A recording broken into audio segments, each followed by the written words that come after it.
শ্রাবণীরও ভয় হচ্ছে, আবার সবটা শুনে ফেলেনি তো।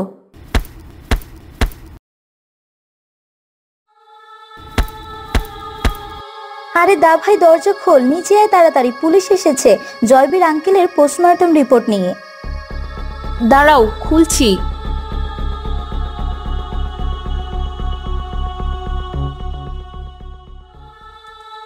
কি বৌদি, তোমায় এরকম লাগছে কেন? সব ঠিক আছে তো? চোখে জল দেখতে পাচ্ছি, কি হয়েছে বলো তো?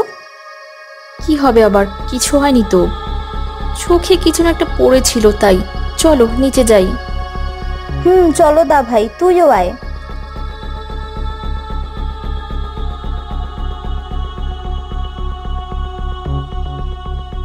এরপর সামাইরা আর শ্রাবণী নিচে এলো, ওদের পেছন পেছন অর্ণব এলো।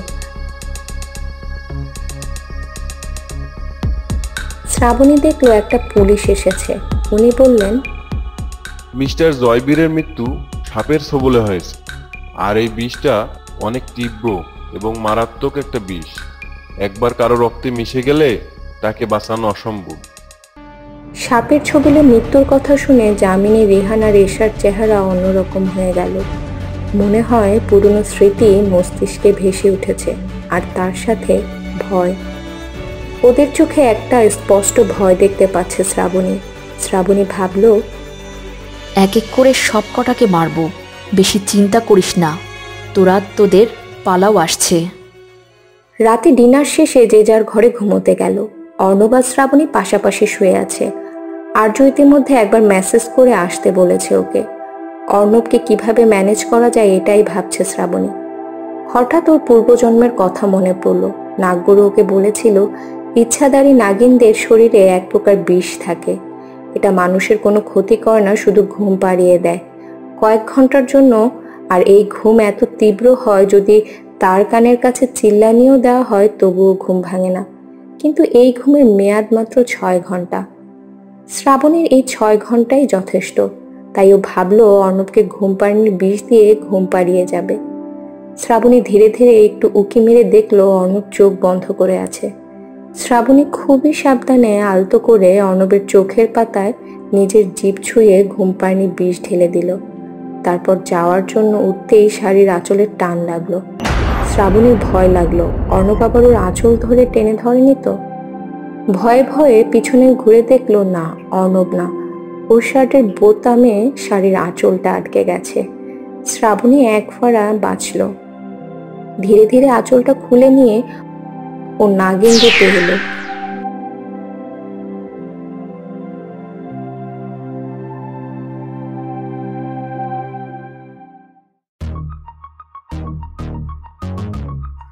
অর্ণবকে কিভাবে ম্যানেজ করলে? ও আবার ঘুম থেকে জেগে যাবে না তো?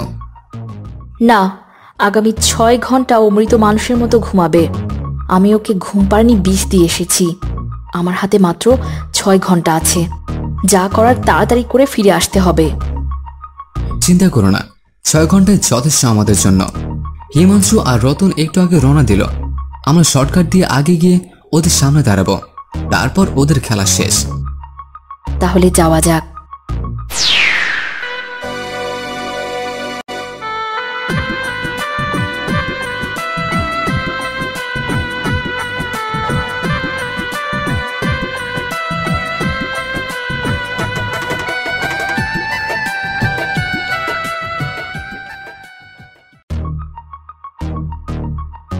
হিমাংশু, একটা খবর শুনেছিস? না, কি খবরের কথা বলছিস? সেদিন যামিনী ম্যামের স্বামী, ওই যে মিস্টার চোপড়া, খুন হলো না? আজকে পোস্টমর্টম রিপোর্ট দিয়েছে। শুনলাম সাপের কামড়ে মৃত্যু হয়েছে। এতদিন পর আবার সাপ? আমি শুনেছি ওরা নাকি প্রতিশোধ নিতে ফিরে আসে। তবে কি ওরা ফিরে এসেছে আর প্রতিশোধ নিচ্ছে? আমার তো খুব ভয় হচ্ছে ভাই, আমাদের যদি মেরে দেয় ওই নাগ বা নাগিন। আরে পাগল, আমরাও যে এই খুনে সাহায্য করেছি এটা তো ওরা জানেই না, তাহলে কিভাবে মারবে?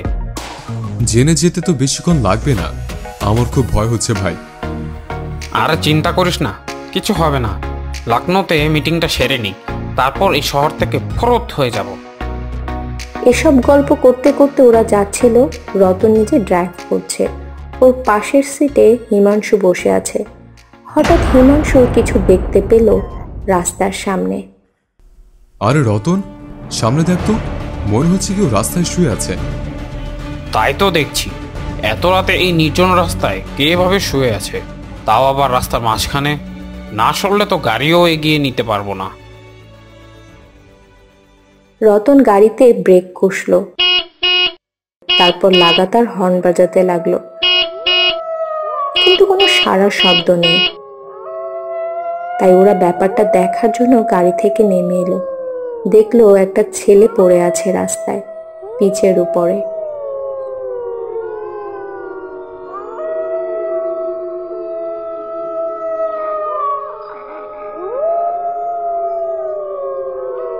সাহেব, আপনার পায়ে পড়ি সাহেব, আমার স্বামীকে বাঁচান সাহেব, ও অ্যাক্সিডেন্ট করেছে, এক্ষুনি হাসপাতালে নিয়ে না গেলে ওকে বাঁচানো যাবে না সাহেব। আমার স্বামীকে একটু হাসপাতালে পৌঁছে দিন সাহেব, আপনাদের পায়ে পড়ি। এই কি করছো কি? ছাড়ো ছাড়ো, পা ছাড়ো বলছি। কারা তোমরা? হ্যাঁ, এই এলাকা জুড়ে কেউ তো থাকে বলে মনে হয় না। তাহলে তোমরা এত রাতে কোথা থেকে উদয় হলে যে অ্যাক্সিডেন্ট হলো? সাহেব, আমাদের বাড়ি এই জঙ্গলের ওপারে। আমার স্বামী কাঠুরে, প্রতিদিনের মতো আজও কাঠ কাটতে গিয়েছিল। অনেক রাত হওয়ার পরও যখন ফিরছে না, তখন আমার দুশ্চিন্তা হয়, তাই হারিকেন নিয়ে বেরিয়ে পড়ি। খুঁজতে খুঁজতে এখানে এসে দেখি পড়ে আছে। আমি আশেপাশের সাহায্যের জন্য ছুটে বেড়াচ্ছিলাম, তখনই আপনাদের গাড়ি এলো আর আমি এখানে এলাম। আমাকে একটু সাহায্য করুন, হাসপাতালে পৌঁছে দিন একটু। মেয়েটার কথা শুনে রতনের একটু মন করল। রতন কিছু বলতে যাবে, তখনই হিমাংশু ওকে একটু আড়ালে ডেকে নিয়ে গেল। তারপর, কি করছিস? পাগল হয়ে গেছিস নাকি তুই? হ্যাঁ, এরা কে না কে আমরা কিছুই জানি না। তার উপরে অ্যাক্সিডেন্ট কেস, লোকটা আদৌ বেঁচে আছে কিনা কে জানে। আর হাসপাতালটাও এখান থেকে অনেক দূরে, আমাদের পৌঁছাতে দেরি হয়ে যাবে লখনৌতে। তাই এসব ছাড়, চল। ওই মেয়ের স্বামী মরলো কি বাঁচলো তাতে আমাদের কিছু যায় আসে না। ঠিক বলেছিস, দাঁড়া আমি বলছি।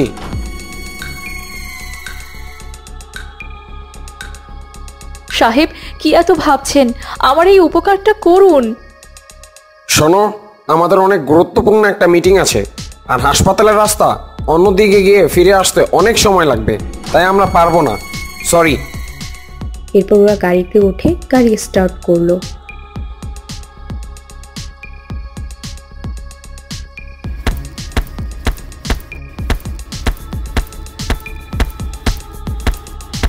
সাহেব থামুন, সাহেব আপনাদের পায়ে পড়ি। ওরা গাড়ি স্টার্ট করলো, কিন্তু একে গাড়ি একটুও নড়ছে না।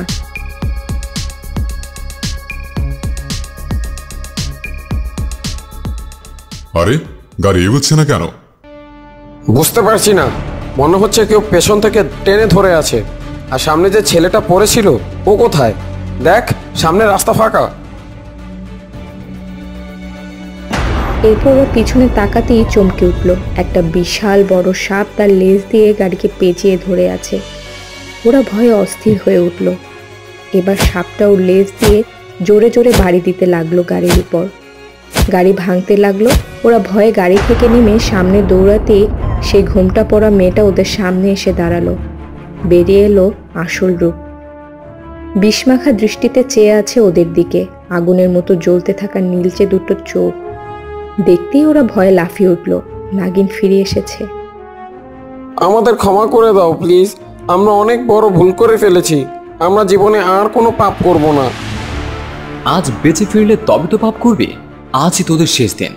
ওদেরকে একদম ছাড়বে না শ্রাবণী, যেমন আগের জন্মে ওরা তোমাকে ছাড়েনি।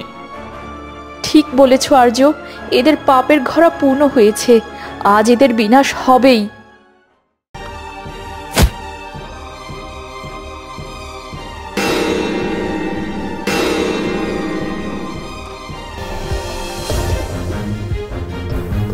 এরপর আর্য ওদের লাশ দুটো গাড়িতে তুলে গাড়ি স্টার্ট করে, খাদের সামনে ছেড়ে দিল।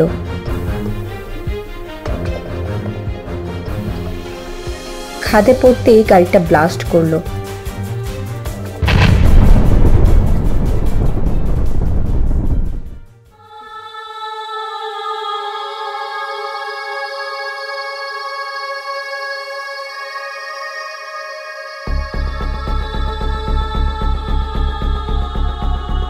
একটু পর ওরা সিনহাবাড়ির আউট হাউসের সামনে এলো। তখনই শ্রাবণীর সকালের ওই ঘটনার কথা মনে হলো। ও আর্যকে বলল সবটা। সকালে অর্ণবকে ডাকতে গিয়ে ওই ঘরের থেকে অদ্ভুত গন্ধ আসার কথা। আমার মনে হয় আমাদের একবার গিয়ে চেক করা উচিত, কিছু একটা তো হচ্ছেই এই আউট হাউসে। কিন্তু সময় তো আর বেশি নেই, যদি অর্ণব জেগে যায়। আরও কিছুক্ষণ সময় আছে আমাদের হাতে, তুমি এসো, বেশিক্ষণ লাগবে না। ঠিক আছে, চলো দেখি ব্যাপারটা কি।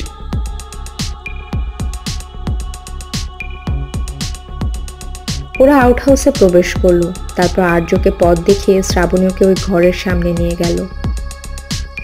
এই তো, এই সেই ঘর। গন্ধটা পাচ্ছ এবার? কি তীব্র, তাই না? পাচ্ছি। তাছাড়া এই গন্ধটা খুব চেনা চেনা। আর গন্ধটা এখন সকালের থেকেও বেশি তীব্র। আর্য দরজাটা খুলল। তারপর দুজনেই ভেতরে ঢুকে অবাক হয়ে গেল। ঘরটাতে যজ্ঞ করার জিনিসপাতি ভরপুর। যজ্ঞ পাত্র থেকে শুরু করে চন্দন কাঠ, ঘি, শুকনো বকুল, রক্তজবার মালা, শেয়ালের হাড়, মাথার খুলি, সিঁদুর আর বলি কাঠও রয়েছে। এখন বুঝলাম গন্ধ কেন এত চেনা চেনা।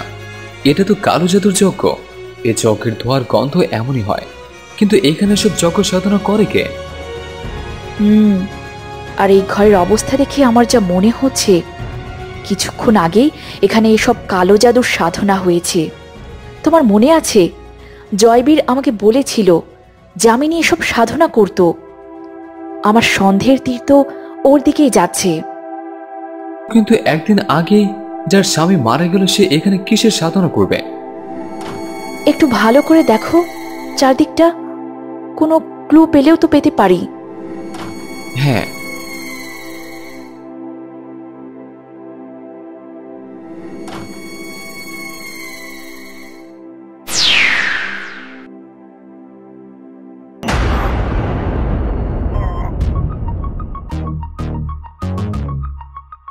আর্য দেখো, এটা অর্ণবের কাপড়ের টুকরো। আর এই দেখো, এই কাপড়ের সাথে চুলও রয়েছে। আমি শিওর এটা অর্ণবেরই চুল হবে। এবার সবটা পরিষ্কার হয়ে গেল, কেন অর্ণব আমার সাথে এমন অদ্ভুত আচরণ করছে। তার মানে তুমি বলতে চাইছো যে অর্ণবকে কেউ কালো জাদু করেছে? মানে কালো জাদুর সাহায্যে ওকে কন্ট্রোল করতে চাইছে বা বশ করতে চাইছে, তাই তো? এক্স্যাক্টলি। আমার প্রথম থেকে মনে হয়েছিল আমার অর্ণব কিছুতেই এমন হতে পারে না। ওকে আমার চিনতে ভুল হয়নি। কে এর পিছনে আছে তা খুব শিগগিরই খুঁজে বের করব। সে কেন এসব করছে। শ্রাবণী, অনেক দেরি হয়ে গেছে, অর্ণব জেগে যাবে, তাড়াতাড়ি চলো। আর আমরা জানলা দিয়ে যাব না। যদি তুমি জানলা দিয়ে ঢোকার সময় ও দেখতে পায় তাহলে সর্বনাশ হবে। আর নিচ থেকে উপরে গেলেও যদি দেখতে পায়, তুমি বলতে পারবে যে জল খেতে নিচে গেছিলে। রাইট, চলো তাড়াতাড়ি। ওরা দ্রুত আউটহাউস থেকে বেরিয়ে এলো। আর বাড়িতে ঢুকবে বলে যেই দরজা খোলার জন্য দরজায় হাত দেবে, অমনি ভেতর থেকেই কেউ দরজা খুলে দিল। এসো এসো, ভেতরে এসো, তোমাদের অপেক্ষায় করছিলাম। আমি তো ভেবেছিলাম আরো বেশি সময় লাগবে তোমাদের। তা কেমন সময় কাটলো তোমাদের? মজা মাস্তি করেছো তো ইচ্ছে মতো? অর্ণব, কি বলছো এসব? সবটা না চেড়ে? তুমি চুপ করো, কোনো কথা বলবে না। আমার স্ত্রীর সাথে আমি কথা বলছি, তুমি প্লিজ মাঝখানে এসো না। সাহিল, তুমি চুপ করো, ওকে বলতে দাও। ওর এখন হিতাহিত কোনো জ্ঞান নেই। না, আমার তো জ্ঞান নেই, তাহলে তোমাকে ভালোবেসে বিয়ে করি কেন? দাঁড়াও, আগে সবাইকে ডাকি, আজকে কিছু একটা হবে। মা, মা, বাবা, পিসিমা, সবাই নিচে এসো। অর্ণব বাড়ির সবাইকে ডাকতে থাকে চিৎকার করে। ওর চিৎকার শুনে সবাই ঘুম ঘুম চোখে নিচের ড্রয়িং রুমে আসতে লাগলো। শোনো, আবেগের বশে তুমি কিন্তু আজকে আমরা কি জন্য বাইরে গেছি কোনো কিছু বলতে যাবে না। আর জানোই তো, অর্ণবের এসব মনের কথা নয়। এর পিছনে কে আছে সব কিছু জানার জন্য যা হচ্ছে তা হতে দাও। চুপচাপ থাকবে, কোনো কথা বলবে না। তোমার এই বাড়িতে থাকা প্রয়োজন, আমাকে বের করে দিলে দিক, বুঝতে পারলে? কিন্তু শ্রাবণী, ওরা তো আমাদের। না, কোনো কিন্তু নয়। কি এত ফিসফিস করে কথা হচ্ছে দুজনের মধ্যে? সত্যিটা ধরা পড়েছে বলে কি মিথ্যে কাহিনী বলবে তার প্রস্তুতি নিচ্ছ? কোনো লাভ নেই, আজ সবটা খোলাসা করব আমি। এই কি হয়েছে রে অর্ণব, তোরা এত রাতে এখানে ড্রয়িং রুমে কি করছিস? হ্যাঁ, এত রাতে এসব চিৎকার চেঁচামেচির মানেটা কি? আমারই ভুল বাবা, আমারই ভুল। আমি মানুষ চিনতে ভুল করেছি। এই শ্রাবণীর আসল চেহারা দেখতে পাইনি। আজ রাতে যখন ঘুম ভাঙলো দেখলাম ও ঘরে নেই। তখন আমি ওকে খুঁজিয়ে গোটা বাড়িতে কোথাও পাই না। তারপর আমি সাহিলের রুমে যাই ও আছে কিনা দেখার জন্য, কারণ আমার সাহিল আর শ্রাবণীর মেলামেশা, লুকিয়ে লুকিয়ে দেখা করা, মেসেজিং করা, এসব দেখে ওদের উপর সন্দেহ হতো। তো আমি ওর রুমে গিয়ে দেখি সাহিল রুমে নেই। তখন শিওর হই এরা দুজন একসাথেই বেরিয়েছে এই রাতে। দিনের বেলা তো সবার সামনে মুখ কালো করার সুযোগ পায় না, তাই ওদের খুঁজতে যাওয়ার জন্য কেবল এসে দরজা খুলতেই দেখি ওরা একসাথে বাড়িতে ঢুকছে। তোমাদের যদি আমার কথা বিশ্বাস না হয় ওদের জিজ্ঞেস করো। অর্ণব, এসব কি বলছে বৌমা? এত রাতে তোমরা বাইরে কি করতে গিয়েছিলে? শ্রাবণী মাথা নিচু করে চুপচাপ আছে। তখন যামিনী ওর ছেলে সাহিলের কাছে গেল আর বলল, কি হলো সাহিল, উত্তর দে, কোথায় গিয়েছিলে তোরা দুজন এত রাতে? সাহিল কিছু একটা বলতে যাবে তখনই শ্রাবণী চোখের ইশারায় থামিয়ে দিল। সাহিল আর শ্রাবণীর চুপ থাকা দেখে সবাই ধরেই নিল যে অর্ণব ঠিক বলছে। শ্রাবণীর সাথে সাহিলের অবৈধ সম্পর্ক রয়েছে। যামিনী ঠাস করে একটা চড় মারল সাহিলের গালে। ভেতর ভেতর গুমড়ে মরছে আর্য। শ্রাবণী না বললেও এতক্ষণে সবাইকে নিজের আসল রূপ দেখাতো। তখন যামিনী বলল, আমার প্রথমেই এই মেয়েকে ভালো লাগেনি, শুধু অর্ণবের কথায় এই বাড়ির বউ হিসেবে মেনে নিয়েছিলাম। কোনো ভালো বাড়ির মেয়ে কি কখনো মন্দিরে প্রেমিককে ডেকে বিয়ের প্রস্তাব দেয়?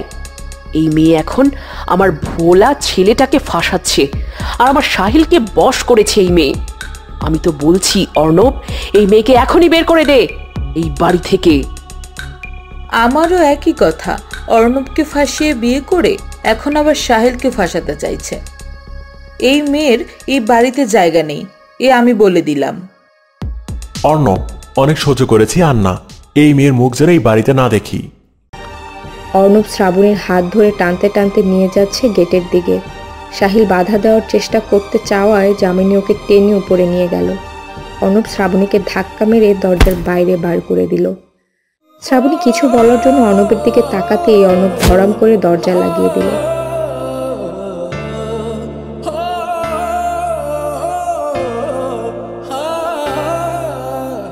এক মুহূর্তে শ্রাবণীর জীবন বদলে গেল। পরিস্থিতি এই অবস্থায় এসে দাঁড়াবে কিছুতেই ভাবতে পারেনি শ্রাবণী। যদিও শ্রাবণী বুঝতে পারছে অর্ণব এসব সজ্ঞানে করছে না, তবুও অনেক কষ্ট হচ্ছে ওর। নিজের ভালোবাসার প্রিয় মানুষটা যখন আঘাত দেয় তখন বুঝি এমনই লাগে। ভোর হতে আরো দেরি নেই। উঠে দাঁড়ালো শ্রাবণী। সামনে এখন অনেক কঠিন পথ, হাজারো বাধা অতিক্রম করে এগিয়ে যেতে হবে, তবে এই জীবন মরণ যুদ্ধে জয়ী হতে পারবে সে। আর্যর এখন ওই বাড়িতে থাকা প্রয়োজন, কখন কি হচ্ছে সব জানার জন্য। শ্রাবণী নাগলোকের দিকে এগিয়ে চলে। অনেকদিন আদিকে দেখেনি। ও ছেলেটার যে কবে জ্ঞান ফিরবে। ও নিশ্চয় ভ্যাম্পায়ারটাকে দেখেছিল। ওই ভ্যাম্পায়ারটাকে না মারা অব্দি শ্রাবণীর শান্তি নেই। ওর মা বাবার মৃত্যু আর আজ আদির এই অবস্থার জন্য সে দায়ী। কিছুতেই ছাড়বে না ওকে শ্রাবণী। শ্রাবণী নাগলোকে ঢুকতেই সবাই ওকে প্রণাম করলো।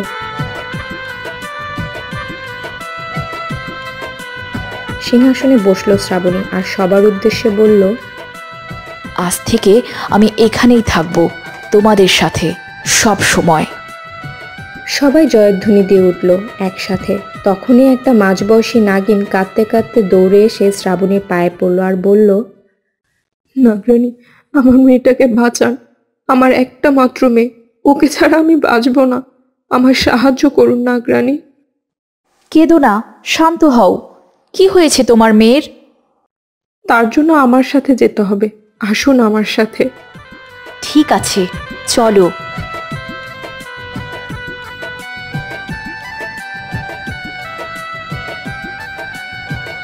এরপর ওই নাগিনটা শ্রাবণীকে নিয়ে নাগলোকের পাহাড়তলিতে গেল। পাহাড়তলির পাশেই একটা খাদ আছে। সেই খাদে আগ্নেয়গিরির লার্ভা বয়ে চলেছে। একবার কেউ পড়ে গেলে পুড়ে ছারখার হয়ে যাবে। নাগিনটা বলল, প্রত্যেক দিন যখন ওরা পাহাড়তলিতে কাজ করতে আসে তখন ওদের ছেলেমেয়েরা এখানে খেলায় ছুটোছুটি করে। আজও ওরা কাজ করছিল, তখন বাচ্চাগুলো খেলছিল। খেলতে খেলতে ওরা খাদের ধারে যায়, আর পা ফসকে ওর মেয়ে খাদে পড়ে যায়, কিন্তু ও একটা পাহাড়ি গাছের ডালে আটকে যায়। নিচে আগুনে লাভা বয়ে যাচ্ছে, তাই কোনো নাগনাগিনীরা ভয়ের সাহায্য করছে না। তাইও যখন শুনতে পায় নাগরানী ফিরে এসেছে, তখনই শ্রাবণীর কাছে ছুটে যায়। এখন আপনি আমার শেষ ভরসা নাগরানী, আপনার পায়ে পড়ি, আমার মেয়েটাকে বাঁচান। ও আর বেশিক্ষণ এভাবে ঝুলে থাকতে পারবে না। আরে কি করছো? পা থেকে ওঠো। আমার পায়ে পড়তে হবে না, তোমার মেয়েকে আমি অবশ্যই বাঁচাবো, এটা আমার কর্তব্যের মধ্যে পড়ে। একজন নাগরানী হিসেবে আমার দায়িত্ব হলো আমার প্রজাদের বিপদে আপদে রক্ষা করা। তুমি কেঁদো না, আমি কথা দিলাম তোমার মেয়েকে তোমার কোলে ফিরিয়ে দেব। এরপর শ্রাবণী খাদের পাশে দাঁড়িয়ে দেখলো মেয়েটা শুকনো গাছের ডালে ঝুলে আছে, যে কোনো সময় পড়ে যেতে পারে, নিচে আগুনের লাভা। শ্রাবণী আর দেরি না করে নাগিন দিতে এলো, আর বিরাট একটা সাপে পরিণত হলো। তারপর খাদের পাশের বড় একটা গাছে নিজের লেজ শক্ত করে পেঁচিয়ে ধরলো, আর খাদ বেয়ে নিচে নামতে থাকলো। একটু পর মেয়েটার কাছে পৌঁছলো, আর হাত বাড়িয়ে মেয়েটাকে ধরতেই শুকনো ডালটা ভেঙে গেল। বাচ্চা মেয়েটাকে নিয়ে উপরে উঠে এলো শ্রাবণী। ওর মা মেয়েটাকে দেখতেই দৌড়ে গিয়ে জড়িয়ে ধরলো, আর বাকি নাগেরা জয়ধ্বনি দিতে লাগলো শ্রাবণীর নামে, জয় নাগরানীর জয়। প্রাসাদে ফিরে এলো শ্রাবণী। প্রাসাদে প্রবেশ করতেই অবাক হলো শ্রাবণী, আর্য এসেছে। আরে আর্য, তুমি কখন এলে? একটু আগে এলাম, তখন ওরা তোমাকে অপমান করে বাড়ি থেকে বের করে দিল। তুমি আমায় বারণ না করলে ওদের উচিত শিক্ষা দিতাম। না আর্য, তা হয় না। এখনই ওরা আমাদের আসল চেহারা দেখে ফেললে অনেক সতর্ক হয়ে যাবে, ফলে আমাদের কাজে অনেক বাধা সৃষ্টি হতে পারত। আর তোমার ওই বাড়িতে থাকায় আমার অনেক সুবিধা হবে। ওই বাড়ির সব খবরাখবর আমায় বলতে পারবে তুমি। তাই আমি তোমায় চুপ থাকতে বলেছি। আর অর্ণবের ওপর থেকে কালো জাদু কাটাতে পারলেই ও আবার আগের মতো হয়ে যাবে। আর আমি সেই ব্যবস্থা খুব তাড়াতাড়ি করছি। তুমি এখন বলো, ওই বাড়ির কি খবর? আজ রাতে ওই বাড়িতে এঙ্গেজমেন্ট পার্টি আছে। হোয়াট? এঙ্গেজমেন্ট? কার বিয়ে হচ্ছে? তোমার দেবর নীলের সাথে তোমার বান্ধবী ঐন্দ্রিলার। আজ সকালে ঐন্দ্রিলার মা বাবার এসেছিল, বিয়ের কথা চূড়ান্ত করে গেছে। আর আজ রাতে আংটি বদল অনুষ্ঠান হবে। তলে তলে জল এত দূর গড়িয়েছে তাহলে? তবে আমাদের সুবিধাই হলো, আজ পার্টিতে 4 নং খুনি মরবে। শাশুড়ি মা, আজ রাতে আপনার শেষ রাত, মৃত্যুর জন্য প্রস্তুত হন। কিন্তু তুমি ওই বাড়িতে ঢুকবে কিভাবে? ওয়েটার সেজে ঢুকবো। পার্টিতে তুমি আর আমি সব সময় আলাদা থাকবো, কাছাকাছি আসবো না। সব সময় ব্লুটুথের মাধ্যমে যোগাযোগ রাখবো। ওকে, তাহলে এখন আমি আসি। আমাকে না দেখলে সন্দেহ করতে পারে। আর হ্যাঁ, আদির কি খবর? আদির অবস্থা আগের থেকে অনেক ভালো অবস্থায় এসেছে। একটু একটু রেসপন্স করছে ও। আচ্ছা, সাবধানে যেও, রাতে আমি পৌঁছে যাব।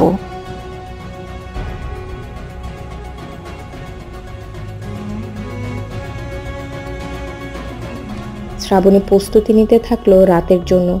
ও নাগগুরুর থেকে একটা তাবিজ বানিয়ে নিল অর্ণবের জন্য, ওর উপর যেন আর কালো জাদু কাজ না করে।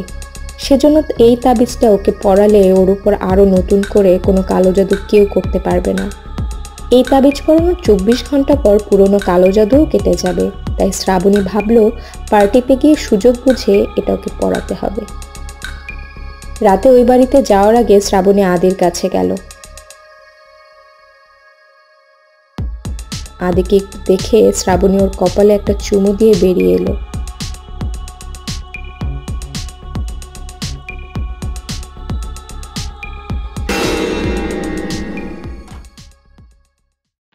ঐন্দ্রিলা আর ওর বাড়ির লোকেরা এসে গেছে। যামিনী ওনাদের বসতে দিয়ে সাহিলকে ডাকলেন। সাহিল, সাহিল। হ্যাঁ মা, বলো। ঐন্দ্রিলার বাড়ির সবাই তো এসে গেছে। তোকে তো ওয়েটার ঠিক করতে বলেছিলাম পার্টির জন্য। কোথায় তোর ওয়েটাররা? হ্যাঁ, আমি ঠিক করেছি কিছু লোককে। দাঁড়াও, ডাকছি সবাইকে, তুমি দেখে নাও। ওয়েটার, ওয়েটার, সবাই একবার এদিকে এসো। সব ওয়েটার একে একে হাজির হলো। সবার পিছনে এলো আর একজন, ওর মুখে মাস্ক পরা। যামিনী সবাইকে খুঁটিয়ে খুঁটিয়ে দেখতে লাগলেন। সবাইকে দেখার পর ওনার চোখ গেল মাস্ক পরা ওয়েটারের উপর। এ কি, তুমি তো মেয়ে দেখছি, তা মাস্ক পরা কেন? খুলো তো মাস্কটা, তোমার চেহারাটা চেনা চেনা লাগছে। বলেই টান দিয়ে মাস্কটা খুলল। চিনতে পারলে মা? না, আগে কোনোদিন দেখিনি। এই যে তোমরা কাজে লেগে পড়ো, গেস্টরা আসছে, ওনাদের ভালো করে আপ্যায়ন করো। আমি একটু ওদিকটা দেখছি। সাহিল, তুই এদিকটা দেখ। আসলে ওই মেয়েটা শ্রাবণী ছিল, তবে অন্যরূপে। মাস্কটা পরেছিল যামিনীকে ঠকাতে। যখনই ও ব্লুটুথে কথা বলবে তখন কেউ যাতে বুঝতে না পারে যে ও কথা বলছে। শ্রাবণী ব্লুটুথটা অন করে আর্যকে কল করলো। হ্যাঁ আর্য, সবাইকে দেখছি কিন্তু অর্ণবকে দেখছি না, ও কোথায়? অর্ণব ঘরে আছে। কেন, অর্ণবের কি দরকার? আসলে আমি একটা কালো জাদু কাটানোর তাবিজ এনেছি, ওটা ওকে পরাবো। তাই আমি এখন যামিনীর রূপে ওটা পরাতে অর্ণবের ঘরে যাচ্ছি। তুমি একটু খেয়াল রেখো যাতে আসল যামিনী ওই সময় অর্ণবের ঘরে না যায়। ওকে? ওকে, ডোন্ট ওয়ারি, আমি সামলে নেব। শ্রাবণী ওয়েটার বেশে অর্ণবের ঘরের সামনে গেল আর চারদিক ভালো করে দেখে নিয়ে রূপ বদলে যামিনী দিতে এলো। অর্ণব, অর্ণব বাবা, তোর হলো? সব গেস্টরা আসতে শুরু করে দিয়েছে, আমি একা সামলাতে পারছি না। হ্যাঁ পিপিমা, এই তো হয়েছে, ভেতরে এসো।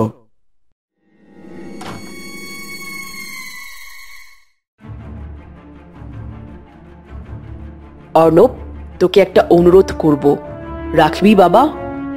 জানি তুই এসবে বিশ্বাস করিস না, তবুও জানিসই বাবা মায়ের মন। আরে পিপিমা, তুমি আবার কবে থেকে এসব ফর্মালিটি করতে শুরু করলে? আমি তো তোমার ছেলের মতোই। বলো কি বলবে, নির্দ্বিধায় বলো। আসলে তুই তো জানিস কদিন ধরে আমাদের পরিবারে একের পর এক অমঙ্গলের ঘটনা ঘটেই যাচ্ছে। তাই আমি গুরুদেবকে বলে আমাদের বাড়ির সবার জন্য এই রক্ষা কবচটা বানিয়েছি। সবাই যার যারটা পরে নিয়েছে। এটা তোর জন্য। এই নে, তোর বাম হাতে এটা শক্ত করে বেঁধে নে, দেখিস কোথাও যেন খুলে পড়ে না যায়। আচ্ছা, এখন তাড়াতাড়ি নিচে আয়। থ্যাংক ইউ, তুমি নিচে যাও, আমি এক্ষুনি আসছি।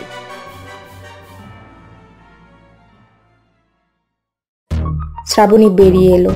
অর্ণবের ঘর থেকে আর ওয়েটারে দিতে এলো। একটা কাজ হলো ভালোই ভালোই। এখন আর অর্ণবের ওপর কেউ কালো জাদু করতে পারবে না। 24 ঘন্টার মধ্যে ওর পুরনো কালো জাদুও কেটে যাবে। আচ্ছা, তখন কি অর্ণবের আমার কথা মনে পড়বে? আমাকে কি আবার আগের মতো ভালোবাসবে? হ্যালো শ্রাবণী, শুনতে পাচ্ছ? কাজ হলো। হ্যালো শ্রাবণী, শুনতে পাচ্ছ? কাজ হলো। প্রথম মিশন সাকসেসফুল। এখন 2 নং মিশনে নামছি। তুমি আমার সাথে সব সময় কানেক্ট থাকো। ওকে, বেস্ট অফ লাক। থ্যাঙ্কস। এরপর শ্রাবণী নিচে এলো। সবাই কোল্ড ড্রিঙ্ক সার্ভ করতে লাগলো। একটু পর অর্ণব নিচে নেমে এলো। সবাই পার্টিতে গেস্টদের সাথে কথা বলতে ব্যস্ত। শ্রাবণী ভাবলো এটাই সঠিক সময়। এশা সিনহা গেস্টদের সাথে কথা বলছিলেন। শ্রাবণী কোল্ড ড্রিঙ্কস নিয়ে ওদিকে গেল আর ইচ্ছে করেই হোঁচট খেলো কোল্ড ড্রিঙ্কস গিয়ে পড়লো মিসেস এশার শাড়িতে। এই শাড়িটা খারাপ করে দিল। এই মেয়ে দেখেও চলতে পারে না। দাঁড়াও, গেস্টরা আগে বিদায় হোক, তারপর তোমার বিচার করছি। Sorry ma'am. এশা রাগ করে শাড়ি পরিষ্কার করতে গিয়ে নিজের ঘরে গেল। পেছন পেছন শ্রাবণীও গেল। দরজার সামনে গিয়ে ঘরে ঢোকার আগে আর্যকে বলল পার্টিতে জোরে যেন গান প্লে করে, যাতে ঘরের কোনো আওয়াজ বাইরে না যায়। সবাই ওদিকেই ব্যস্ত থাকলো। এদিকে শ্রাবণী এশার ঘরে ঢুকে দরজা লাগিয়ে দিল।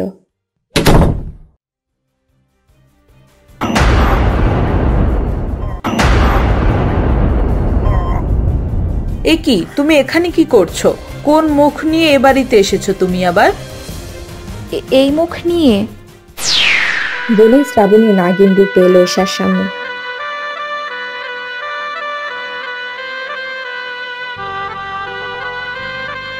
কোমরের নিচ থেকে লেজ বেরিয়ে এলো, তাই দেখে এশা সিংহ আরো একবার ঝটকা খেলো। তুমি নাগিন? হ্যাঁ, আমি নাগিন। আমি সেই নাগিন যাকে তোরা সবাই মিলে কয়েক বছর আগে মেরেছিলি। আমার সব আপনজনদের কেড়ে নিয়েছিলি তোরা ষড়যন্ত্র করে। হ্যাঁ, আমি সেই নাগিন, নাগরানী রোহিণী, আর এ জন্মে নাগরানী শ্রাবণী। আমি ফিরে এসেছি আমার সাথে হওয়া অন্যায়ের বদলা নিতে, প্রতিশোধ নিতে এসেছি আমি। নাগিন তার প্রতিশোধের জন্যে সব করতে পারে, বারবার জন্ম নিতে পারে। এটা বোধহয় তোদের জানা ছিল না। আমাকে ক্ষমা করে দাও শ্রাবণী, আমার ভুল হয়ে গেছে। ভুল সূত্রে দিতেই এসেছি আমি। এই বলে শ্রাবণীর ছোবল মারল এশার ঘাড়ে। চিৎকার করতে করতে মেঝেতে পড়ে গেল মিসেস সিনহা।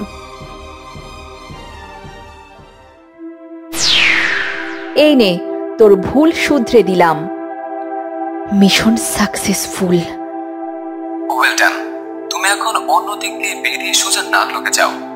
এদিকে কি হয় না হয় আমি তোমাকে পরে সবটা জানাবো। ওকে। শ্রাবণী পিছনের গেট দিয়ে বেরিয়ে গেল।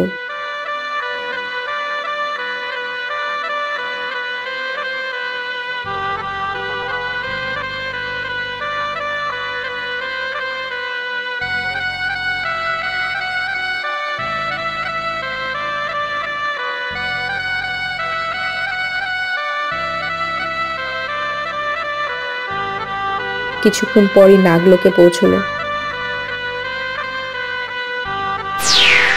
প্রাসাদে পা রাখতেই নাগগুরু ছুটে এলেন শ্রাবণীর কাছে। কি হয়েছে গুরুদেব? আপনাকে এমন অস্থির অস্থির দেখাচ্ছে কেন? নাগরানী, আপনার জন্য একটা সুসংবাদ নিয়ে অপেক্ষা করছিলাম, তাই এমন অস্থির দেখাচ্ছে। কি সুসংবাদ গুরুদেব? আপনার ভাইয়ের জ্ঞান ফিরেছে। সে এখন সম্পূর্ণ সুস্থ। যখন থেকে জ্ঞান ফিরেছে আপনাকে দেখার জন্য অস্থির হয়ে আছে। আমার ভাইয়ের জ্ঞান ফিরেছে? সত্যি বলছেন তো আপনি? আমার নিজের কানকে বিশ্বাস হচ্ছে না। আবার বলুন। হ্যাঁ, আপনার ভাইয়ের জ্ঞান ফিরেছে। সে আপনার জন্য অপেক্ষা করছে। শ্রাবণীর চোখে আনন্দের অশ্রু নিয়ে ছুটে গেল আদির ঘরে। দেখলো আদি ওর জন্য উদ্বিগ্ন হয়ে বসে আছে। ভাই। দি, তুই এসেছিস দি? হ্যাঁ ভাই, আর কোনো ভয় নেই তোর। শ্রাবণী দৌড়ে গিয়ে ওর ভাইকে জড়িয়ে ধরলো। দুই ভাই বোনের চোখ দিয়ে তখন ঝর্ণার মতো আনন্দ অশ্রু ঝরছে ঝরঝর করে। আদি শ্রাবণীর চোখের জল মুছে দিয়ে বলল, আর কাঁদিস না দি, আমার কিচ্ছু হবে না। আমি তোকে ছেড়ে কোথাও যাব না দি। আমিও তোর কিচ্ছু হতে দেব না। মা বাবা তোর সব দায়িত্ব আমায় দিয়ে গেছে। আজ ওরা যেখানেই থাক অনেক খুশি হবে ভাই। বাবা মার কথা খুব মনে পড়ছে দি। বলে আদি কেঁদে ফেলল।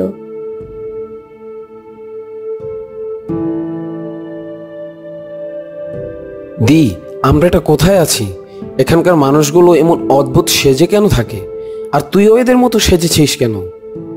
আদির প্রশ্নে শ্রাবণী কিছুক্ষণ নীরব থেকে বলল, এটা হচ্ছে নাগলোক, আর এখানকার সবাই ইচ্ছাধারী নাগ নাগিন। এরা মানুষ নয়, সাপ। আর তোর জন্য সবচেয়ে কঠিন সত্যিটা হচ্ছে আমিও নাগিন। আর শুধু নাগিন নয়, ইচ্ছাধারী নাগিন।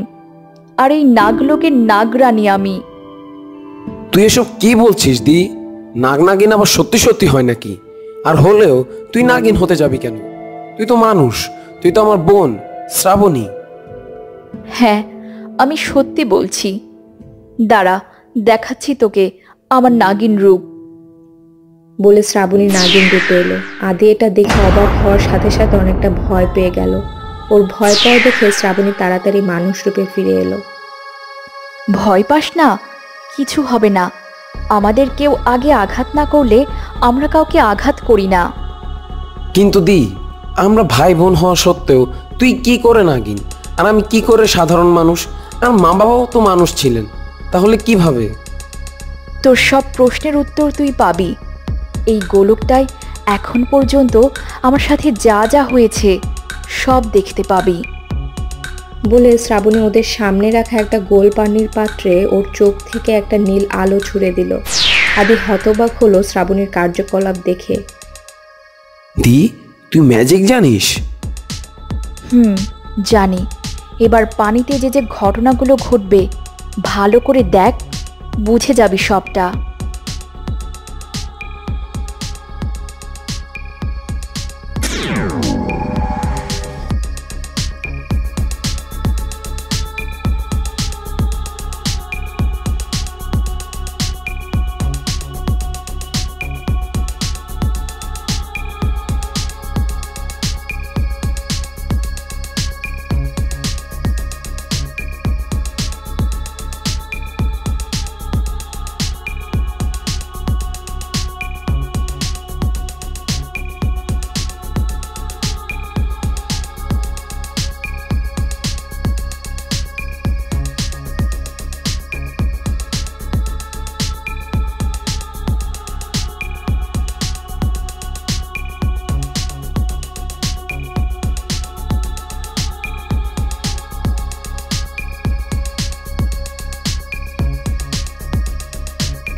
তুই ওদের কাউকে ছাড়িস না, কাউকে না।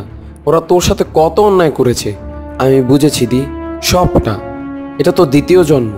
আমার তো ভাবতেই ভালো লাগে আমার দিয়ের কাছে সুপার পাওয়ার আছে।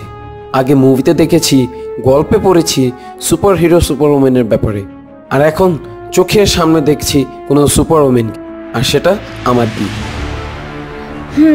ভাই, আর যাদের সুপার ন্যাচারাল পাওয়ার থাকে তাদের অনেক শত্রু থাকে, আর তাদের বড় বড় দায়িত্ব পালন করতে হয়।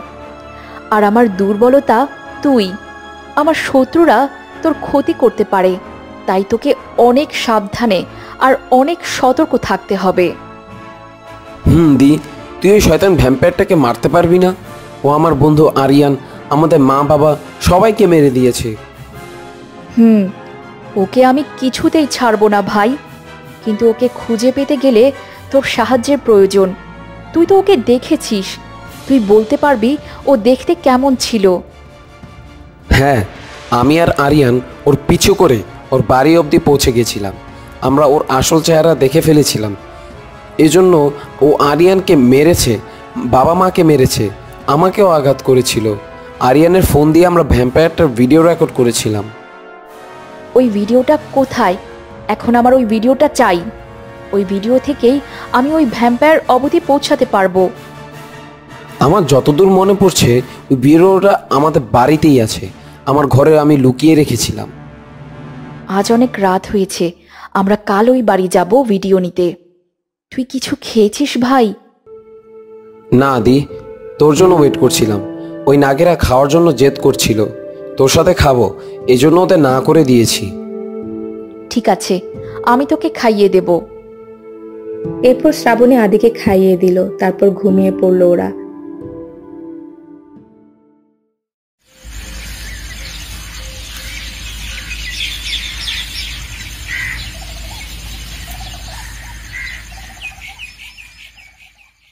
পরের দিন সকালে আর্য এলো নাগলোকে। শ্রাবণী আর্যের সাথে পরিচয় করিয়ে দিল আদির।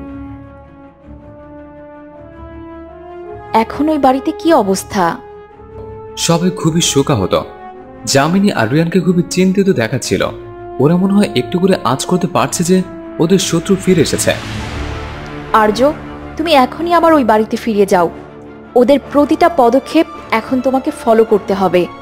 ওরা যখন আঁচ করতে পেরেছে তখন অনেক কিছুই করতে পারে। আসছে।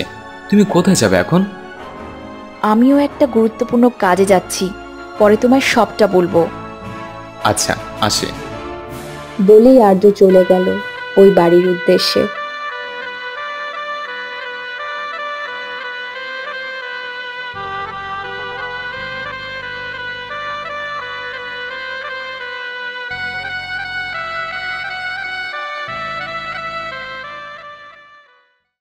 শ্রাবণী আদিকে নিয়ে ওদের নিজেদের বাড়িতে গেল। বাড়িতে ঢুকতে এই পুরনো স্মৃতিগুলো মনে পড়ল। ওই বাড়িতেই শৈশব কেটেছে, ওর মা বাবার কথা মনে পড়ছে। শ্রাবণী আদিকে নিয়ে ওর ঘরে গেল।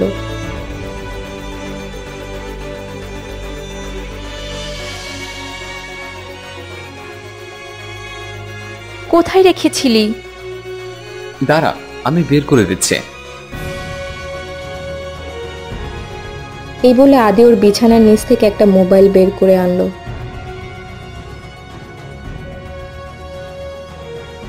কিন্তু মোবাইলটা অন হচ্ছিল না, মনে হয় চার্জ নেই। শ্রাবণী ফোনটা চার্জে বসালো। কিছুক্ষণ পর অন হলো ফোনটা। তখন আদি ভিডিওটা চালু করলো। ভিডিওতে শ্রাবণী দেখলো যে একটা ভ্যাম্পায়ারের পিছু করছে আদি আর আরিয়ান। ওরা পিছু করতে করতে একটা বাড়ির সামনে আসে। বাড়িটা খুব চেনা চেনা লাগছে শ্রাবণী।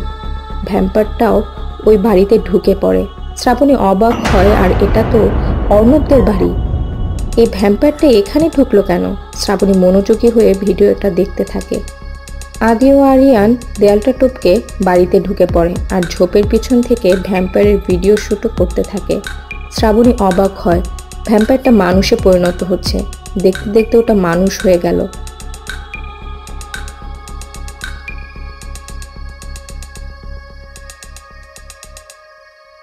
চমকে উঠল শ্রাবণী।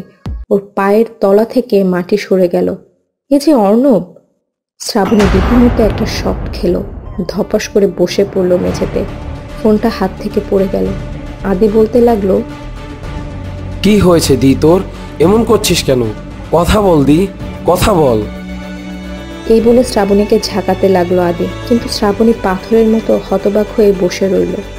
চোখ দিয়ে জল বেরোয়নি ওর, একদম পাথর হয়ে গেছে ও। শ্রাবণী ভাবছিল, যাকে নিজের জীবনের থেকেও বেশি ভালোবাসি সে কিনা আমার মা বাবার খুনি, যে রোজ রাতে কাউকে না কাউকে খুন করে রক্তের পিপাসায়। অর্ণব, তুমি ভ্যাম্পায়ার! শ্রাবণীর বিশ্বাস ভেঙে চুরমার হয়ে গেল। ও হয়তো আর কোনোদিন কাউকে এভাবে বিশ্বাস করতে পারবে না। যখন সবচেয়ে প্রিয় আপন মানুষ ধোকার আঘাত হানে, প্রতারণা করে, তখন হৃদয় ভেঙে চুরমার হয়ে যায়। আর হৃদয় না থাকলে প্রাণবন্ত দেহ জীবন্ত পাথর হয়ে যায়। আশেপাশের কিছুই তার উপর প্রতিক্রিয়া করে না। ঠিক তেমনই অবস্থা এখন শ্রাবণী। পাথরের মতো বসে আছে ও। আদির কোনো কথা ওর কানে পৌঁছাচ্ছে না।